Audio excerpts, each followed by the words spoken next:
मामूली सी बकरी को अल्लाह ने बोलने की सलाहियत बख्शी और वो बेजुबान मखलूक अचानक कातिल औरत के खिलाफ गवाही देने लगी। लेकिन बात सिर्फ गवाही तक महदूद नहीं रही। इसके बाद जो मंजर पेश आया उसने पूरे गांव को सन्न कर दिया। ये वाकया सिर्फ एक कहानी नहीं बल्कि सब्र, अदल और सच्चाई की अजीम मिसाल है। तो आइए इस इबरतनाक दास्तान को आखिर तक जरूर सुने। छोटे से एक गांव की मिट्टी में बसा एक पुराना धुंधला सा घर, जहां अब्दुल्लाह अपनी 2 बीवियों के साथ जिंदगी गुजार रहा था। पहली बीवी शानिया, जो बरसों से अब्दुल्लाह के साथ थी, मगर तकदीर ने उसे औलाद की नेमत से महरूम रखा। वो हर रोज मुस्कुराने की कोशिश करती, मगर उसका दिल अंदर ही अंदर वीरान होता जा रहा था।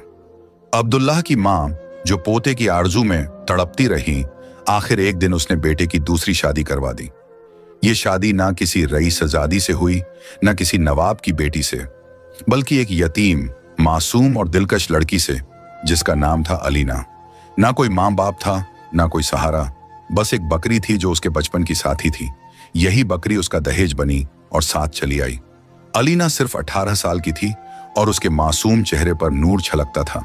मगर जब वो इस घर में दाखिल हुई, शानिया ने उसे कभी अपने दिल से कबूल नहीं किया।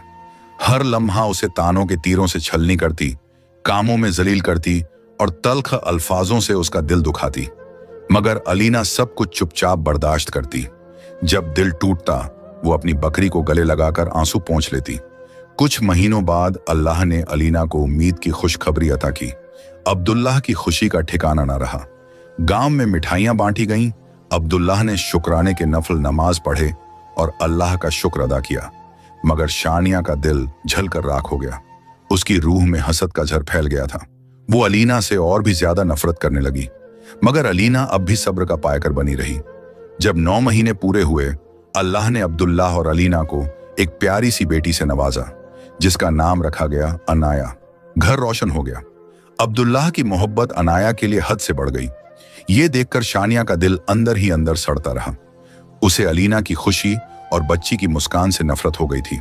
एक रात जब अब्दुल्लाह किसी जरूरी काम से शहर रवाना हो गया, शानिया ने वो कुछ करने की ठान ली जिसे सुनकर इंसानियत शर्मसार हो जाए। गांव की नींद में डूबी रात में शानिया दबे पांव अलीना के कमरे में दाखिल हुई।